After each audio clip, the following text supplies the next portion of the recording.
Bien, nos habíamos quedado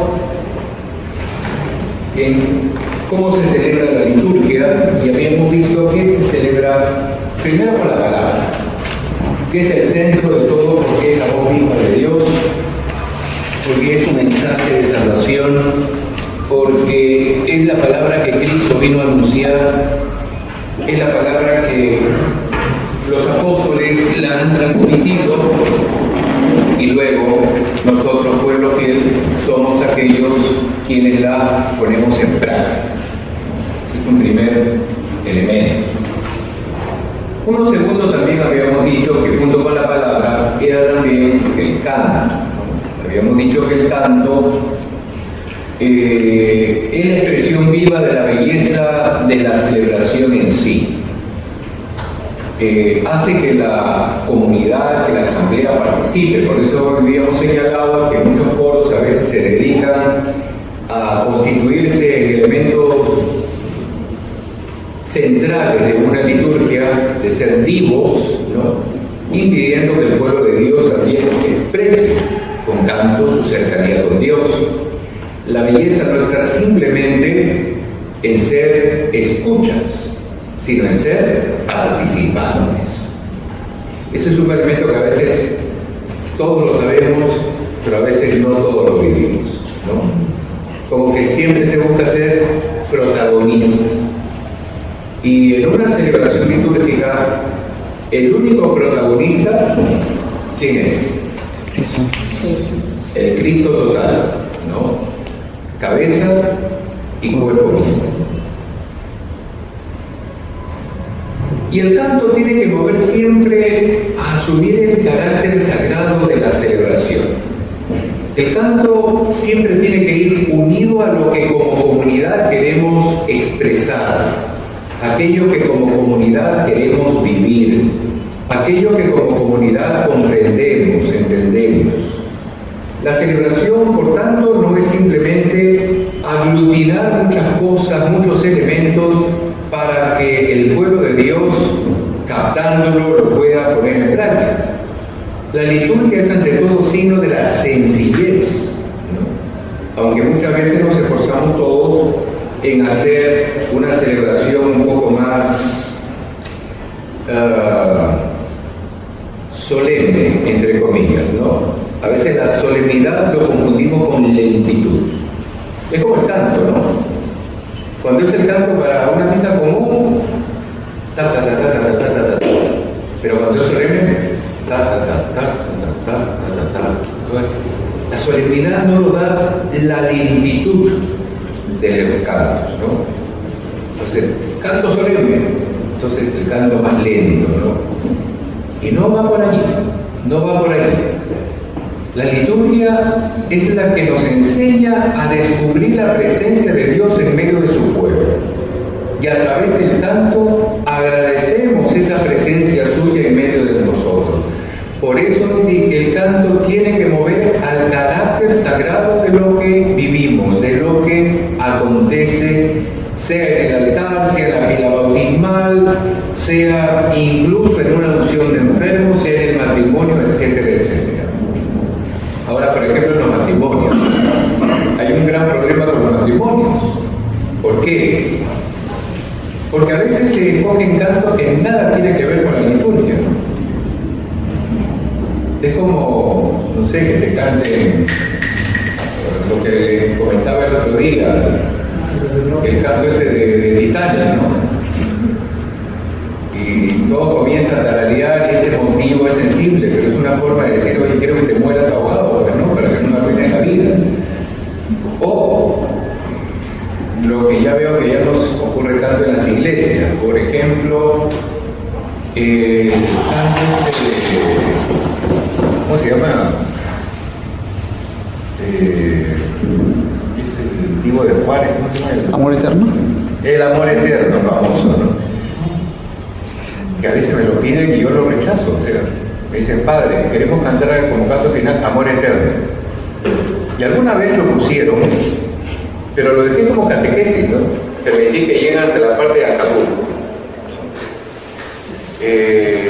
Y cuando llegó ese momento interrumpí el canto y le dije una pregunta a los familiares. Esta señora alguna vez fue a Acapulco y la gente se quedó impávida, ¿no? Entonces digo, ¿por qué cantan algo que nada tiene que ver ni con el muerto ni con nada? Entonces dije, ¿no les parece tonto? Y ya toda la gente asentió. Y ya desde ahí quedó como norma, ¿no? O sea, no es un canto que exprese absolutamente nada, es un canto que aplica un poco al sentimentalismo. La liturgia no es sentimentalismo. La liturgia es expresión de lo que se vive, de lo que acontece en el corazón de las personas y que tiene que ir ligada a celebrar a Jesucristo, no a celebrar al muerto, que es lo que muchos confunden, ¿no? Es como el Día del Padre, ¿no? Canto final en muchas parroquias del Día del Padre, el canto de Piero, ¿no? ¿Cuál es el...? Es un buen tipo viejo, ¿no? Exacto. Viejo, mi querido viejo. O sea, nunca lo visitaste, nunca la vieron. Viejo, mi querido viejo. Entonces, son esas cosas que a veces son inconexas y que a veces no se entienden. Como que el canto ha ido tomando cierto protagonismo también, como un medio o lugar donde se aglutina un grupo de jóvenes, de personas que quieren cantar, pero a veces es una lucha constante entre una señora que tiene voz de María Callas y otra señora que de repente no canta mucho, pero que pega unos alaridos, ¿no? Entonces, en lugar de embellecer, ya se hace una cosa molesta a la oreja. Entonces, en lugar de que mi vista se centre en lo que se celebra en el altar, se dirige inmediatamente a un coro que desafina. Un coro que se convierte en una competencia brutal entre quién grita más fuerte. ¿Hay canto en eso? ¿Hay motivación de la comunidad? En absoluto. Entonces allí se diluye algo que puede haber motivado y ayudado a la belleza precisamente de lo que se celebra. Otra forma de celebrar es con las imágenes sagradas. Su presencia despierta la devoción, es un reflejo de lo que somos. Somos la imagen de cuando se alimentaron de Cristo. No solamente nosotros, sino aquellos que en el tiempo y en la historia también se han nutrido del cuerpo y la sangre de Cristo y que ha sido fuente de motivación y animación para su santificación personal. La liturgia está llamada a santificar a la persona. Es algo que tampoco muchos lo tienen muy entendido. Es como el grupo de gente que llega tarde a la misa, ¿no? Entonces llegan y con un suspiro dicen, ¡ay! Por lo menos alcancé el gloria. Y a veces uno se justifica con esa parte, ¿no? Entonces la misa comienza con el gloria o con el saludo inicial. Por lo tanto, cuando hablamos de misa completa, ya estamos incumpliendo una norma. Y a veces uno graciosamente va, se acerca y comulga. Entonces, hay que poner el tiempo y el espacio suficiente y necesario para saber cómo celebro a Jesucristo.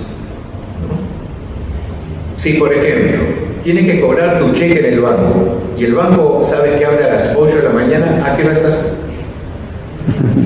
Si tienes necesidad de plata, te vas de la víspera con tu colchón, tu brazada y todo para ponerte en la puerta del banco. Necesitas plata, ¿no?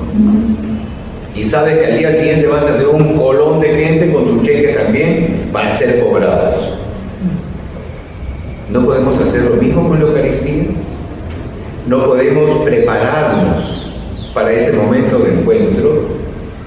Yo tengo la experiencia desde muy niño, desde que tengo uso de razón, que todos antes de salir a la misa, todos en familia nos reuníamos, orábamos y en espíritu de oración nos íbamos a participar de la Eucaristía. Y uno tenía que ir muy bien vestido, o sea, hay de aquel que vaya con vivirí y bermuda. ¿Sí? ¿Por qué? Porque siempre la idea primaria de la gente que ha recibido formación catequética es ¿con quién me voy a encontrar? Y para encontrarme con esa persona que es muy importante, la más importante, yo tengo que estar bien presentado, ¿no? Hoy en día como que a veces ponemos las circunstancias, ¿no? No, que hace mucho calor. Bueno, cuota de sacrificio, pues, ¿no? Cuota de sacrificio. Es así.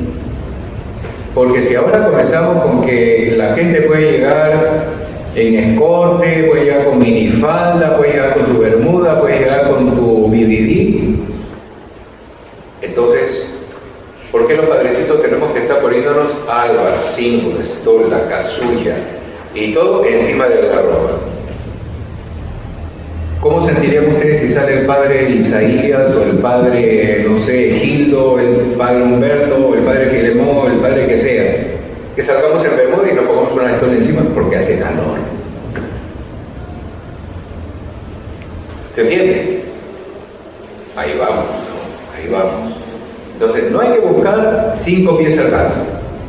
Lo blanco es blanco, lo negro es negro. No hay que buscar cosas intermedias, ni tampoco conveniencias particulares, que es lo que muchas veces la iglesia sinodal, ¿no?, está buscando hoy en día. Entonces, bueno, vamos a extender la liga porque, bueno, tenemos que estar con el pueblo. Bueno, tú puedes estar con el pueblo, pero no estás con Jesucristo. Y eso ya para mí es un talán que me está diciendo algo está fallando en tu espiritualidad. Ahí está más la gente que Cristo. Y tiene que ser al revés. Cristo es el que tiene que estar primero. ¿Se entiende? Muy bien. ¿Qué veneramos? A María, Madre de Dios, que es nuestra Madre, Madre de la Iglesia, y veneramos también a los santos. ¿Por qué veneramos a los santos? Habíamos dicho que son porque son los testigos primeros del Evangelio de Cristo, del Evangelio que ellos lo encarnaron, bajo diversas circunstancias, ¿no? Pero encarnaron el Evangelio. A través de la palabra de Dios, ellos cambiaron su vida, de pecadores a hombres y mujeres que se llenaron de la gracia de Dios. Y que eso fue lo que, a pesar de las adversidades de lo que le rodea, supieron salir adelante. ¿Sí? Eso es precisamente lo que a través de la liturgia celebramos. ¿Y cuándo celebramos? Cuando el centro del tiempo litúrgico es el domingo, es el día del Señor. ¿Por qué? Porque celebramos allí la Pascua de Jesucristo, el día en que Jesús vence la muerte a través de la resurrección, ha vuelto a la vida y nos ha llenado de alegría. Por eso siempre decimos que la noche santa de la vigilia pascual es la noche de las noches, la celebración de las celebraciones, la noche más importante del año. No se la iguala ninguna otra celebración litúrgica, no solo por lo extensa que es, sino por el contenido que ella tiene. Es el recorrido en la vigilia pascual de la historia de la salvación, desde la creación del mundo hasta la plenitud de la gracia y la resurrección de Cristo. Por eso, el número de lecturas, ¿no? 7 lecturas. Después viene la epístola, que es la 8ª lectura, y la novena lectura, que es el Evangelio. Por tanto, todo ese conjunto de lecturas ya están apuntando a que vamos a participar de algo que es importante, ¿no? Continúa la liturgia de la vigilia pascual con el bautismo, continúa con la bendición del agua, el recuerdo de que hemos sido incorporados al seno de la iglesia por el bautismo, la incorporación de los neófitos que reciben el sacramento en esa noche santa. Por lo tanto, hay muchos elementos que ya nos están hablando de la importancia de esta celebración. Por eso el domingo tiene su culminación en la Pascua anual, fiesta de las fiestas, que la actualizamos domingo a domingo. Ahora bien, entramos a los tiempos. ¿Cuántos tiempos se compone el año litúrgico?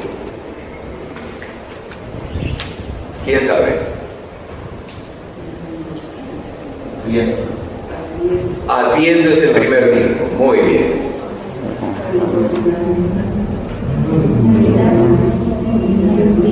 El tiempo de Navidad está unido precisamente al Adviento. Es como la Pascua, ¿no? Es como la Pascua. El Adviento me prepara a recordar que el Hijo de Dios vino, se hizo hombre y puso su morada entre nosotros, pero también apunta a lo que le decía. Jesucristo en su segunda venida. Tiene, por tanto, un tinte celebrativo del pasado, pero es un apuntar también al futuro escatológico. Por lo tanto, el Adviento nos prepara a la Navidad, al recuerdo de Jesucristo y también de preparar su segunda venida. La Navidad, que propiamente es celebrar al Dios que se hace hombre. De allí viene el tiempo que estamos viviendo ahora, el tiempo cuaresmal, ¿no? Sabemos de dónde viene el término cuaresma. Viene de 40, ¿no? Que son los 40 días en los cuales experimentamos el paso del desierto hacia nuestra liberación a través del Mar Rojo. Por lo tanto, la cuaresma nos prepara la Pascua de Jesucristo. Para darnos cuenta de la importancia de la Pascua, son 40 días en los cuales vamos a hacer el gran retiro de la Iglesia.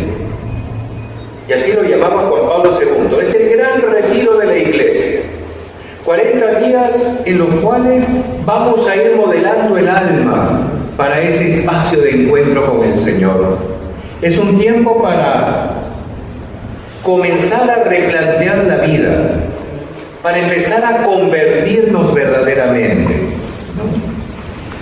La conversión no es simplemente pues que ya voy a la misa y veo que el padrecito está en el confesionario y me da un arranque y entusiasmo de querer comulgar, y para comulgar tengo que estar confesado. Entonces me acerco al confesionario y le digo 4 cosas al cura y al final el padrecito me absuelve. Pero a veces nos olvidamos de 2 cosas importantes: que para recibir el sacramento de la reconciliación, para realmente convertirme y transformar el corazón, ¿qué necesito? Arrepentimiento. No solamente la exposición de los pecados, sino solamente recibir la absolución. Hay 2 elementos allí que están también flotando y que muchas veces no se toma en consideración: dolor de corazón y propósito de enmienda. ¿Se entiende? El otro día en la misa de miércoles de ceniza lo decía mi comunidad. Ustedes vienen, se confiesan y se acercan a comulgar, y sin embargo hay 2 elementos que son importantes dentro del sacramento de la reconciliación que no han cumplido. Por tanto, les tengo una mala noticia.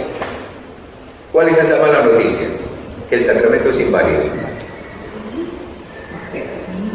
El sacramento es inválido. ¿Por qué? Porque el sacramento se compone de 4 pasos. Tú has dado solamente 2. Y los otros 2 que son esenciales, no los hemos cumplido. Tiene que haber realmente dolor de corazón, haberle fallado a Dios y haberle fallado a mi hermano. O sea, dolor de corazón implica centrarnos en uno de los dones del Espíritu Santo, el temor de Dios. Eso lo enseñamos en la catequesis de confirmación. Temor de Dios es temor a fallarte, Señor. Tengo miedo de no hacer las cosas que a ti te agraden. Tengo miedo de hacer lo que me venga en gana, prescindiendo de ti. Ese temor de Dios también se aplica en el sacramento de la reconciliación. ¿Se entendió? Entonces, primera cosa, antes de irme a confesar, aunque tenga los pecados metidos en mi cabeza y sé qué es lo que voy a decir, debo tener primero dolor de corazón. O sea, me duele haber fallado a Dios por haber faltado a mis hermanos. De eso me arrepiento. Eso me duele. Viene lo segundo: propósito de enmienda. O sea, No ir al confesionario semana a semana a repetir el mismo rollo, ¿no? Los mismos pecados, porque prácticamente te pediría a ti, no sé, que lo grabes en tu celular, me lo pases, lo escucho y ya está, es lo mismo todas las semanas, ¿no? Así nos evitamos pues la carga de pensar. Es un ejercicio que muchos han perdido hoy en día, ¿no? Hoy la gente ya no piensa, hoy la gente actúa. Y más actúa por impulso que por raciocinio. Por eso el propósito de enmienda implica madurez en la fe. Propósito de enmienda de, Señor, si me estoy confesando, no quiero volver a hacer esto que cometí. Vamos a ponerlo con un modo más gráfico. Una persona que ha sido infiel toda su vida, que le ha sacado la vuelta a su mujer miles de veces, pero llega un momento en que irrumpe el Señor en su vida, en su corazón, en su pensamiento, en su conciencia, y un Señor que le dice: oye, compadre, estás mal, y uno se da cuenta que está mal. Propósito de enmienda, ¿cuál sería? Señor, te prometo que de hoy en adelante voy a ser un esposo más amante, un esposo más cariñoso, más dedicado a mi hogar, más cercano a los demás. Buscaré alejarme de todas las situaciones próximas de pecado que puedan aparecer. Eso ya es un propósito de enmienda, porque empezará allí tu lucha personal. Vencer la sensualidad, vencer la sexualidad, vencer todas las cosas que puedan invitarme o incitarme a próximas caídas, ¿no? ¿Se entiende? Entonces ya saben, para confesarse no solamente bastan tus pecados y que el Padrecito te absuelva, por más cansado y aburrido que sea, y que te absuelva ya, chao, te doy la solución. No, tiene que haber ese proceso. Ese proceso realmente me está hablando de alguien que está tomando en serio el sacramento. Eso en el tiempo cuaresmal. Luego viene la Pascua, que es celebrar la resurrección de Cristo, y lo hacemos durante 50 días. Por lo tanto, estamos hablando de un bloque de 90 días en los cuales todos tenemos la oportunidad de cambiar y también de alegrarnos. Alegrarnos de saber que el que se ha hecho vida y nos ha dado vida, ha entregado y ofrecido la suya propia para que nosotros, como dirá Pablo, tengamos vida y vida en abundancia. Y finalmente el tiempo más largo, que se compone de 34 semanas, que es el tiempo ordinario. ¿Por qué es tiempo ordinario? ¿Orden de qué viene? De un término latino que es ordinis. Es un tiempo para ordenarnos interiormente. Vamos a vivir la Navidad, la Pascua, nos hemos preparado a estos dos momentos a través del Adviento y la Cuaresma. El tiempo ordinario es el tiempo para ejercitarnos en todo lo que hemos celebrado. Por eso, las 34 semanas es recorrer la vida de Jesús. Es recorrer la vida de Jesús. Y recorriendo la vida de Jesús, comenzar a recorrer mi propia vida.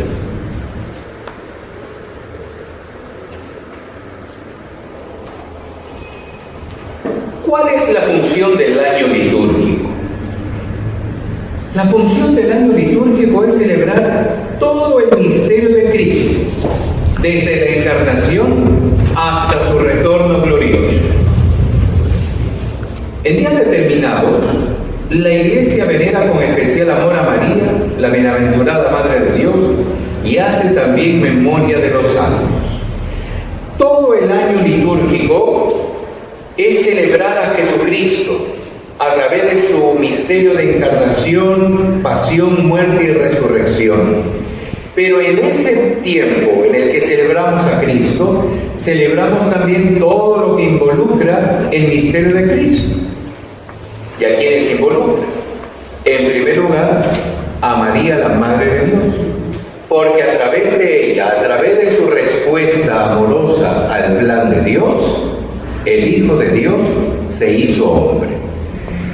Y celebramos también a los santos, cuyo testimonio de vida, sea de santidad como religioso, sea de santidad como laico, sea de santidad desde el martirio, sea de santidad a través del ofrecimiento de su virginidad, de su castidad, a través del ejercicio de la oración, a través del ejercicio de la mortificación, a través de la generosidad pastoral, a través de la entrega voluntaria por los necesitados, por los más pobres, de haberse configurado plenamente en Cristo, es lo que nos ayuda a entender que la vida de los santos tiene una razón de ser y tiene un cometido central: ayudarnos, su ejemplo, a que nosotros, nutridos de esos ejemplos, empecemos también nuestro camino de santificación personal. Padre, quiere decir que para ser santo, no sé, debo tener un rostro mustio, un rostro aburrido, un rostro marcado de repente por los cilicios. No. ¿En qué consiste la santidad? Santa Teresa de Jesús decía que la santidad es hacer de las cosas pequeñas algo grande.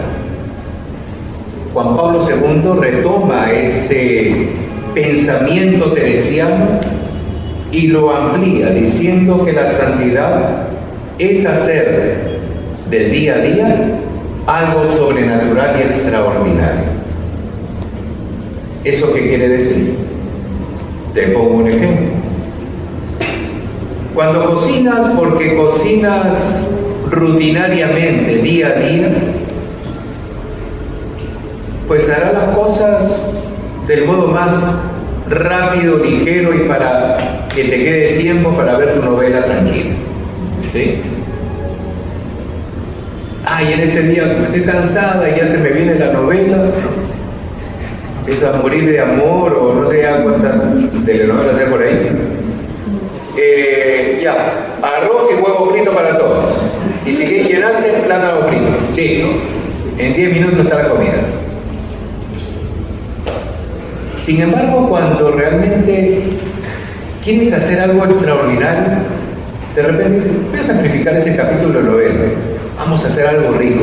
Quiero sorprender a la familia. Y te dedicas a hacer algo que a todo el mundo le sorprende. Ese es un signo de santidad. O de repente un muchacho, ¿no? Que la mamá le diga, barre la casa. Y él a regañadientes agarra la escoba y y el polvo lo levanta de la alfombra y todo debajo. O lo más clásico, ¿no? Limpia tu cuarto, todo lo que está cochino debajo de la cama. Pero si te pones ese día de repente no solamente a barrer la casa, sino de repente, si tienes piso de madera, encerrar la madera, o de repente, no sé, sacudir los muebles, hacer algo más, como signo de amor y gratitud, ya es un signo de santidad. ¿Se entiende? Es como lo que dice Jesús en el Evangelio. Un hombre tenía 2 hijos. A uno le dice, ve a trabajar en la viña, y ese le dice, no voy. Pero sin embargo recapacita y luego fue. Pero el otro hijo le dice, ve a trabajar en la viña, y dice, voy, Señor. Y nunca fue. ¿Dónde hay santidad? En el que actuó, a pesar de su oposición, a pesar del fastidio, fue. Es como decir la mamá, sobre todo cuando mandan a los hijos a comprar pan. Manda a fulano, o manda a mi hermana, ¿no? Pero sin embargo después piensa y dice, voy a ir yo, no me cuesta nada. Y va a comprar. Yo creo que esos son los detalles que nos hablan ya de la santidad. Hacer las cosas por amor. que puedes ir refunfuñando en un primer momento, pero después sientes la satisfacción, ¿no? La satisfacción de haber hecho algo por alguien. Es como de repente que estás en una esquina de la calle y ves un cieguito que quiere cruzar la pista. Y uno inmediatamente, en lugar de asistir a esa persona, ¿qué es lo que comienza a hacer? Comienza a pensar, alguien me estará viendo. No, que roche. No, ¿para qué lo voy a hacer? O veo muchas personas, que lo haga cualquiera de ellos. Oye, pero puedes hacerlo tú. Y de repente lo haces.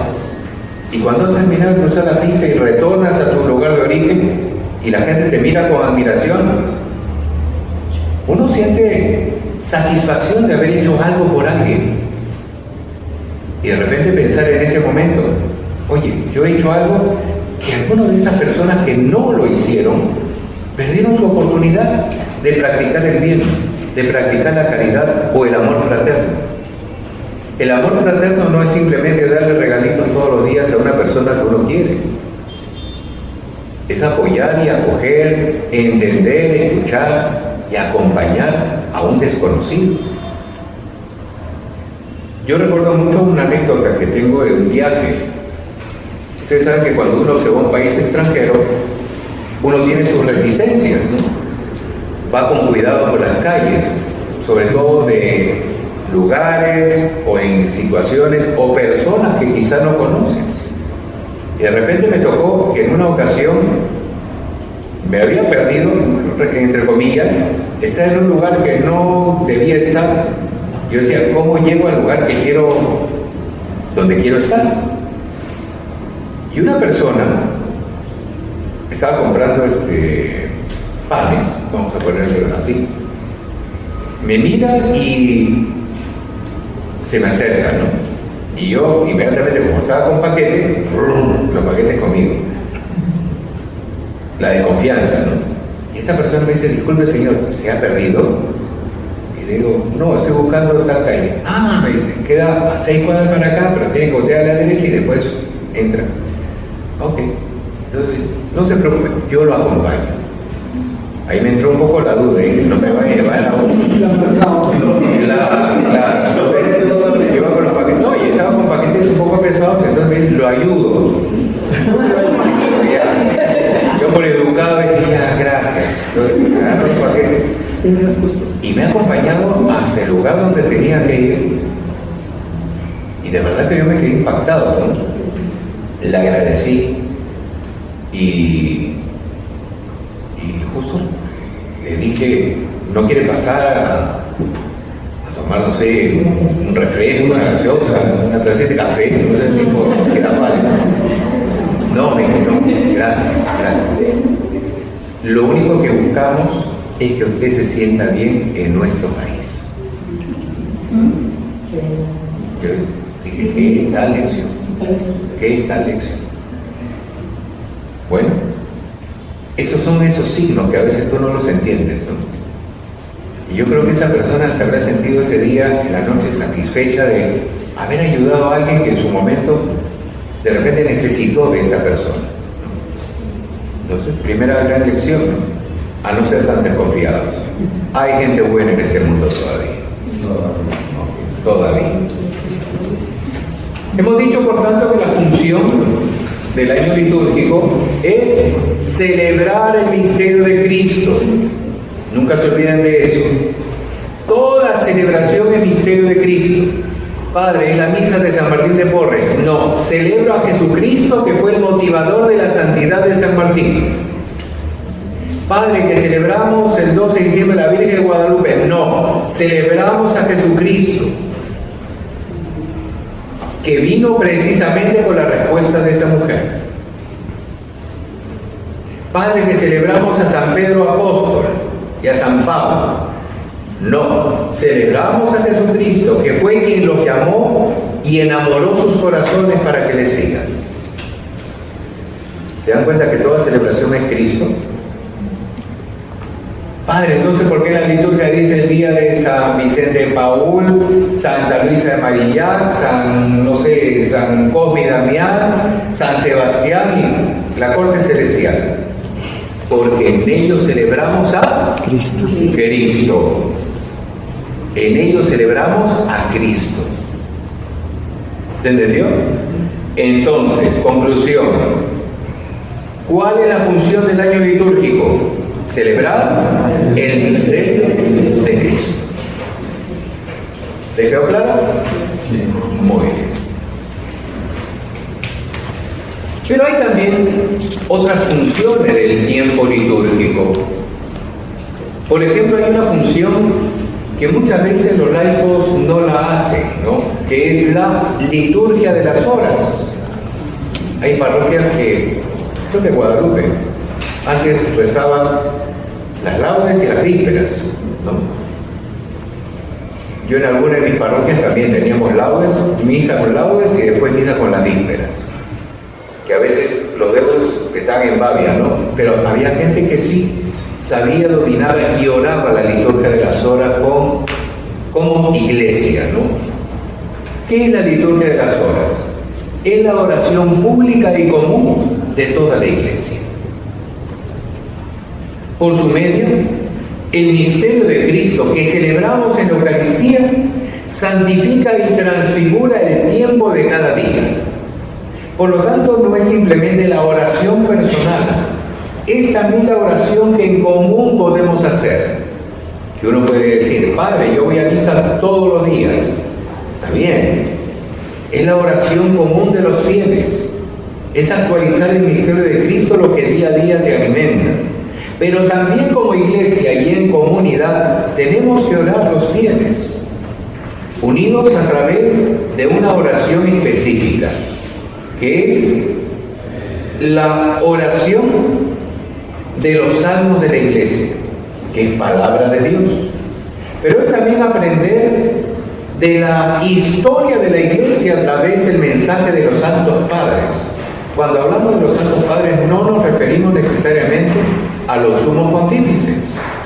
Los santos padres son aquellos testigos privilegiados de los primeros tiempos de la iglesia que a través de su doctrina fortalecieron y cimentaron la fe del pueblo de Dios. Llámese San Agustín, llámese San Ambrosio, llámese San Atanasio, llámese Juan Crisóstomo, hasta San Bernardo. ¿Sí? Un conjunto, una estela de hombres que se esforzaron en meditar, reflexionar, vivir y enseñar su propia experiencia espiritual. Eso es lo que recoge la liturgia de las horas. Comúnmente, y vamos a poner un término, por obligación, los ministros ordenados tenemos que orarla día a día.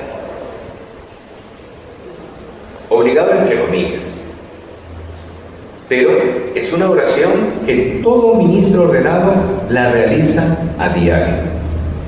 Pero eso no quiere decir que sea solamente una liturgia exclusivamente para quienes han recibido el sacramento del orden, diaconado, presbiterado y episcopado, sino para todo el pueblo fiel.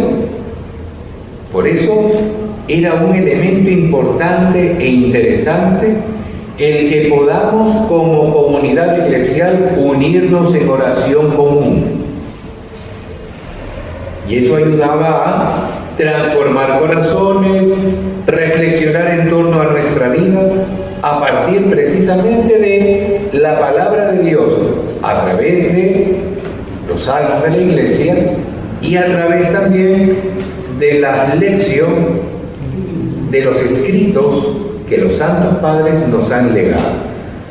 ¿Sí? ¿De qué se compone la liturgia de las horas?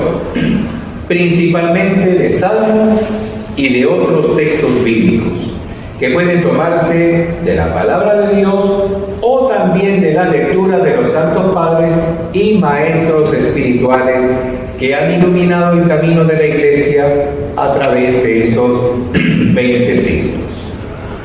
Esto es la liturgia de las horas. Vamos a otro punto que es importante.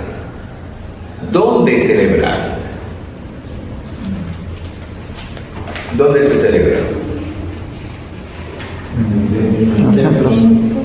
Y después en cualquier sitio. En los templos como en cualquier lugar. ¿no? El culto de la nueva alianza se da en espíritu y en verdad. Es el texto del cual hablaba Jesús a la samaritana. No está ligado a un lugar exclusivo, no solamente el templo estructura, porque Cristo es el verdadero templo. Una vez, cuando estaba en otra comunidad parroquial, era una comunidad que tenía muchos parques. Cada 3 cuadras creo que había un parque, ¿no? Un montón de parques. Y todo con alguna advocación de la Virgen o del Divino Niño, o bueno, todas las imágenes que puedas imaginar. Se me ocurrió, para atraer al pueblo de Dios, sobre todo a aquellos que no iban a la misa porque siempre tenían el factor de que la iglesia queda muy lejos, y de repente había personas de la tercera edad o había personas enfermas, de celebrar la misa en parques. Y comencé esa rutina, a recorrerme los parques y a celebrar la Eucaristía los días sábados de la tarde. Cuando se enteró el obispo me quería morder. ¿Por qué está celebrando en un lugar que no es propicio para la celebración? Y mi respuesta fue: usted me ha hecho párroco de una parroquia, no de un templo. O sea, mi ministerio no se reduce a un lugar específico. Mi parroquia es mi gran templo. ¿Se entendió? Sí. Lo único que me recomendó es: no se lo digas a nadie, porque si no todo el mundo me va a pedir permiso para celebrar donde sea. No es la idea. Bueno, pero es una forma interesante de mirar lo que es la iglesia. A veces nos podemos encasillar, ¿no? Vamos a la iglesia. Oye, ya estás en la iglesia. Tu misma casa es iglesia. Está dentro de un territorio. Por tanto, es un lugar de acogida, es un lugar de celebración. Donde 2 o más estén reunidos en mi nombre, ahí estoy yo en medio de ustedes. Si en su casa, como familia, hacen oración, ahí está Cristo en medio de ustedes. Eso ya es templo. ¿No decía Juan Pablo II, iglesia doméstica? Entonces, ahí apunta. Sí. Mi padre, bajo ese contexto, si uno puede celebrar la misa, también se dan los sacramentos, la Eucaristía, y también se puede, por ejemplo, bautizar. No, porque en ese caso se requiere un lugar específico donde se acoge a la persona. En ese caso, el templo como lugar estructural es la madre de todas las demás iglesias. Tú no naces en la uña, tú no naces en el dedo del pie, tú naces en el corazón. Y el templo es el corazón de esa comunidad. ¿Se entiende? Por eso hay muchos que dicen: me quiero casar en una casa de campo, o me quiero casar, no sé, en la orilla de la playa, o me quiero casar, no sé, en un helicóptero. Ya pues, eso ya no es lugar de celebración, ¿no? Pero se da. Se da, pero... ¿Y está válido? ¿Pero es debido? No, porque eso ya va en la onda del capricho. ¿Se entiende? Ahí no es que es más romántico.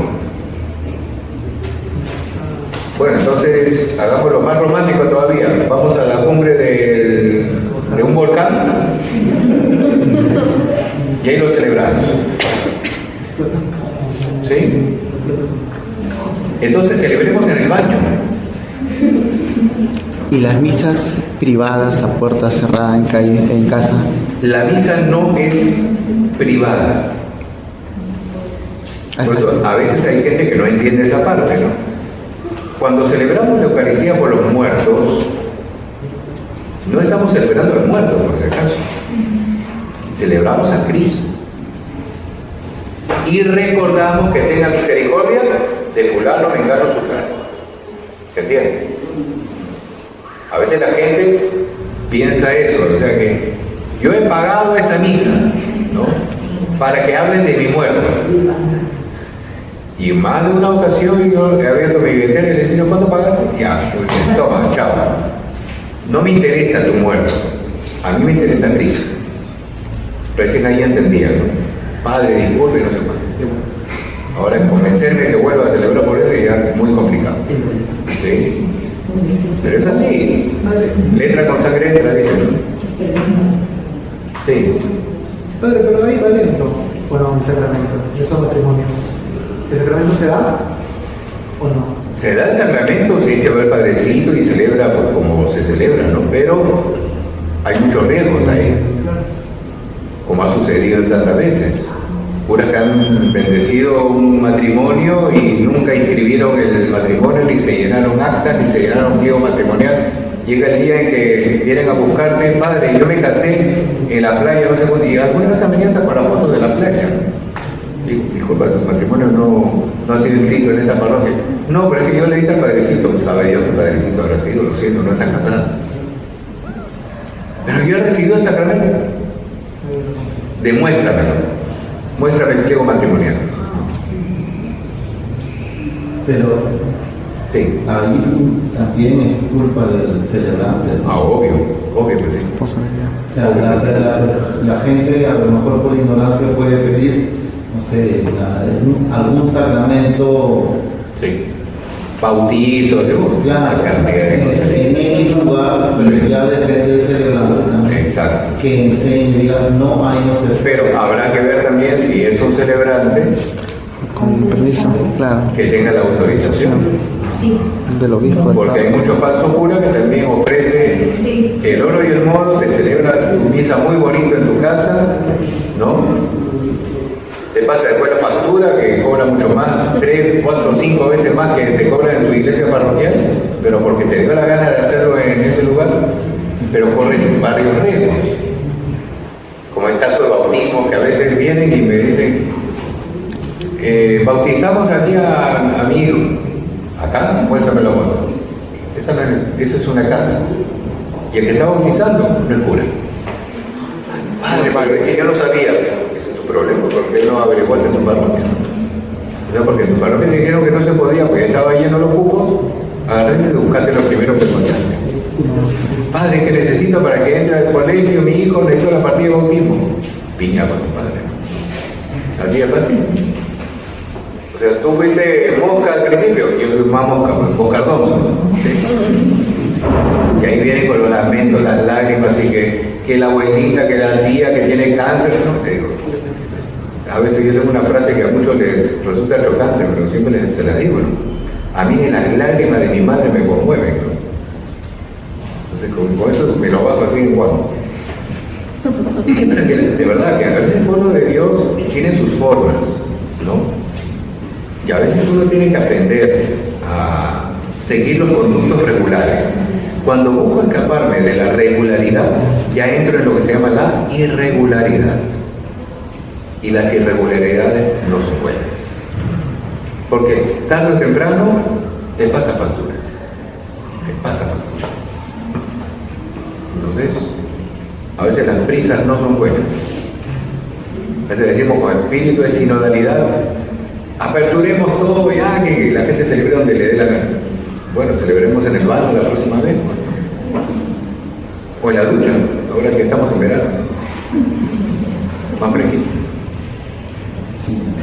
O en una piscina. Igual que el tema de las bendiciones, padre. Igual que el tema de las bendiciones. Es algo similar al tema de las bendiciones, ¿no? Bendiciones se han dado siempre. Bendiciones se han dado siempre. Ahora que hemos entrado pues, en un capítulo un poco escabroso, se han bendecido pues, a diestra y siniestra, a tirios y troyanos, o sea, no nos reguemos las vestiduras ahora, ¿no? Ya decimos de que por qué bendecir pues a, no sé, a parejas que de repente tienen situación irregular, ¿no? Convivientes. O por qué bendecir pues a personas, no sé, homosexuales. Eso se ha hecho siempre. O sea, homosexuales y concubinos han habido pues, por montones en la iglesia, ¿no? Más de la mitad de la feligresía creo que va a salir. ¿Acaso no damos la bendición al final de la misa? ¿Y la bendición acaso no es para ellos? Para todos. Es para todos. Tampoco se trata pues de buscar 5 pies al gato, hacer una selección, ¿no? Vamos a bendecir aquí, aquí. No, la bendición es en general. Yo por ese lado no estoy tan de acuerdo en esa situación, ¿no? Pero la iglesia lo ha puesto de esa manera. Para mí no hay ninguna novedad, siempre lo he dicho. No hay ninguna novedad, no me están vendiendo algo diferente. Es algo que se ha hecho toda la vida.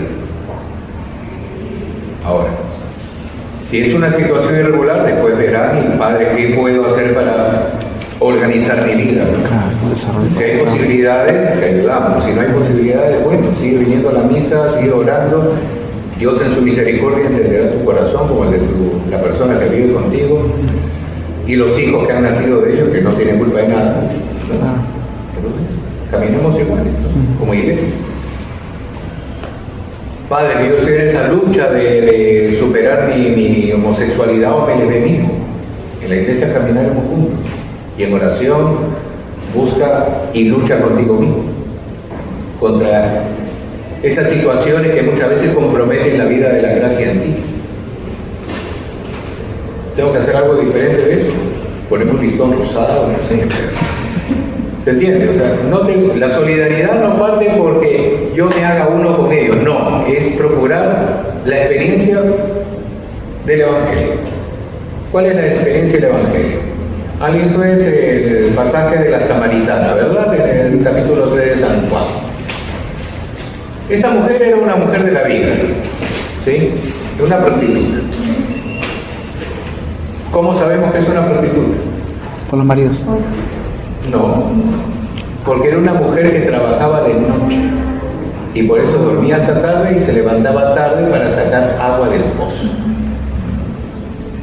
¿Se dan cuenta de ese detalle? Claro, vida. Ay, ya lo saben. ¿Ok? Ya lo saben. Esta mujer cuando ve a Jesús, ¿qué es lo que viene? Un judío. A un posible cliente. Por eso se acerca. Y la forma de ella de expresarse es de coqueteo. ¿No? De coqueteo. ¿Jesús acaso se abaja hacia ella? No, al contrario. A través de la palabra a esa mujer que no entiende ante quién está, ni entiende cuál es la misión que él ha recibido, Jesús ¿qué es lo que hace? Jesús no se abaja, Jesús la eleva. A tal punto que ella reconoce, Señor, me han dicho todo lo que yo soy. Tú eres el Rabí, tú eres el Mesías. Entonces, el proceso no es que yo me ponga a la par de los demás. No, yo estoy aquí, buscaré que esta comunidad vaya creciendo, vaya conociendo, se va identificando hasta estar unidos. ¿Se entiende cuál es la diferencia? Eso es lo que nos toca a todos nosotros como catequistas. Si yo tengo un poquito de formación, no me voy a sumergir en las limitaciones humanas. Procuraré que desde el nivel que tenga, ayudar a que mis hermanos crezcan. De eso se trata la vida de la fe. Sí. Sí, Jesús ha venido por todos. Sí. No hay discriminación de nadie. Sí. Y lo que ha hecho el Papa Francisco, eso de bendecir a los homosexuales y eso, no les trata de también subir a ese nivel que usted está hablando y no a bajarlo. Pero siempre han estado en un nivel alto. Es que hay mucha crítica en esa posición. Es que no era necesario. He escuchado que no quieren seguir así. No era necesario, o sea, hacer un documento para señalar algo que ya la Iglesia lo ha vivido de tiempo, desde los inicios de la Iglesia. Cuando Pedro sale a anunciar el Evangelio en Jerusalén, el día de Pentecostés, en esa muchedumbre de gente, ¿no habían también concubinos? ¿No habían también prostitutas? no había también homosexuales, y sin embargo todos se bautizaron, todos se incorporaron a la iglesia. La iglesia es abierta. Siempre y cuando quieran dejar el pecado, ¿no? Ese es el trabajo que tienen que hacer. Es que se Pero por eso. se bendice a la persona. Exacto. La acción. Así es. Lo que estoy bendiciendo es a la persona en sí. No estoy canonizando.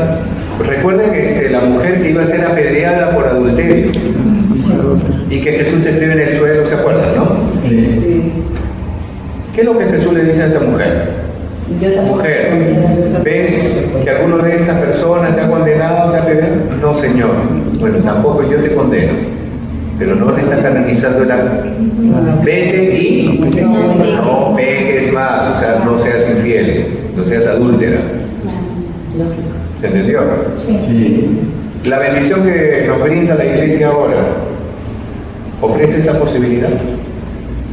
Si han leído el documento, no lo ofrece. ¿Se entiende? Por eso digo que no estoy de acuerdo, porque no está en empatía con el Evangelio. No está claro. Exacto. Y la iglesia siempre a través de los documentos nos ha dado claridad. La iglesia no es la que apaga la luz. Y ese documento, disculpe, Pablo, ¿y ese documento quién lo firmó? El Papa? Por eso. Por eso yo no estoy de acuerdo que si viene alguien y me pide la bendición, se la voy a dar, pero le haré una exhortación previa, ¿no? Oye, compadre, yo te bendigo, pero intenta enmendar tu camino. Tú sabes que lo que estás haciendo no está bien. La cosa no es buscar el escándalo, es buscar la gracia de Dios. Esa es la parte que no queda clara. Entonces tiene que haber necesariamente una exhortación al cambio de la vida. No simplemente la bendición por la bendición. Ahorita me aparecen 50, o sea, buscando la bendición. Y te la voy a dar. Pero también como iglesia tengo que expresar lo que dice el Evangelio. O sea, que no vivamos en el pecado. Y yo sé de que es persona que va a sucumbir con mayor prontitud a las tentaciones y al pecado. ¿Sí? ¿Por qué? Porque si es una persona que tiene una cierta preparación religiosa, lo va a entender. Pero el 97% de los que busquen esa bendición no lo van a hacer como espíritu de cambio. ¿Se entiende? A eso voy, a eso voy. No hay una catequesis específica para ellos. Y entonces, ¿por qué sacar un documento así? Por eso lo digo. ¿Por qué hemos sacado un documento si ya es algo que se da siempre en la iglesia? Y dentro de esa recomendación, yo tenía, por ejemplo, en una parroquia mía un trans muy famoso que salía en televisión incluso, ¿no? Pero una persona que iba a misa y luchaba contra sí mismo, era transexual, o sea, ya se había mutilado los órganos. Pero sin embargo se dio cuenta de su error tarde o temprano, ¿no? Y todos lo sabían, pero siempre decían, padre, ¿por qué le da la bendición? ¿Por qué? Porque es una persona que está luchando y está trabajando en su camino espiritual. Que en su momento tendrá sus caídas, lo va a tener. Es como a un joven que yo le diga, oye, tienes que mantenerte siempre firme y casto. Padre, caí la masturbación. Bueno, compadre, tienes que trabajar en ello, ¿no? No es desechar el amor. El amor es para algo concreto. Entonces, comienza a educar. Es todo un seguimiento, es un camino. ¿Que lo volverá a hacer? Probablemente sí. Pero sabes que en esa lucha no estás solo. Está una comunidad que ora por ti, que te acompaña, que te anima, ¿no? Que te fortalece y que te invita pues a no caer en mirar cosas que te puedan incitar o estar en situaciones que puedan lanzarte. ¿Se entiende? Es lo mismo, es lo mismo. ¿Sí? ¿Se entendió? Sí. Y eso que se quieren crear tipo de decretos, para la parte de la diócesis. De acuerdo al tema de la liturgia, adaptar la otra realidad y el tema de que se quiere evaluar de que son unos esposos, el varón pueda celebrar misa dadas las circunstancias. Eso es pero es algo que no sé, o sea, se puede dar así los decretos, así no. Mira, yo creo que No tienen que conversar con todos. son cosas que uno tiene que mirarlas con mucho detenimiento. Uno no es eterno. Yo no apunto a formar una feligresía de momento. O como yo a veces lo he dicho, y acá tengo a dos que me lo han escuchado 1000 veces, no somos curas, ni obispos, ni diáconos, ni monjas, ni laicos que nos pasamos en la iglesia buscando el aplauso de la gente. Yo puedo hacer 1000 cosas que la gente lo pueda aplaudir y que sé que no pueden ser buenas. ¿Se entiende? Yo tengo que pensar en un pueblo de Dios que va a caminar cuando yo no esté. Y si yo me he equivocado por simplemente haber pensado por el momento o las circunstancias, ya no es de Dios. Yo estoy pensando más en mi propia persona. Yo no estoy dando a Cristo, estoy dando a una persona. Por eso son cosas que en el tiempo no prosperan, se caen por su propio peso.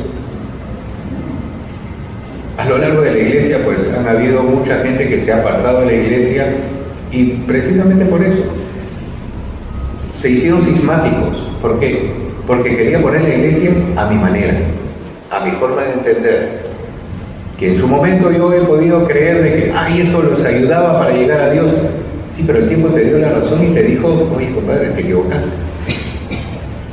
Y terminaste siendo más un cismático que alguien que está pegado a la voluntad de Dios, al Evangelio de Cristo. Si nos ponemos a revisar los Evangelios, nada de lo que se piensa está allí. Entonces, uno tiene que formarse bien como cristiano para asumir bien las cosas. ¿Sí? ¿Esos decretos se pueden eliminar después? ¿Algo así? ¿O tienen que para hacer...? Las cosas que no son de Dios no prosperan. ¿Por qué tenemos la Eucaristía como la celebramos hoy en día después de 2000 años? Yo mañana puedo decir, mañana celebramos toda la misa pues en boxer algunos y en bikini las otras, porque así lo quiere Dios. Obvio que muchos van a aplaudirte, ¿no? Pero realmente es lo que Dios quiere. ¿Se entiende? Muy bien. Entonces celebramos teniendo en cuenta que es Cristo el verdadero templo de la iglesia. Pero también es importante considerar los edificios sagrados. Y los lugares sagrados son el símbolo donde la iglesia vive la presencia de Cristo. Son lugares de oración en los que la iglesia celebra sobre todo la Eucaristía y adora a Cristo realmente presente en el tabernáculo o en el sagrario. ¿Sí? El lugar de acogida, el lugar de oración, el lugar de encuentro. Padre, pero usted nos ha dicho que todas las parroquias son lugares de encuentro. Sí, pero específicamente en ese lugar está Cristo también, a través de su cuerpo y de su sangre cuando lo veneramos en el sagrario. ¿Sí? Porque en su casa me imagino que no hay sagrario. No, porque hay un lugar específico donde se confecciona el sacramento y ese lugar de donde, como el corazón, ¿no? Que se une a través de arterias y venas para irrigar todo el cuerpo místico. ¿Se comprende? Es así. Por eso hablamos de cuerpo, ¿no?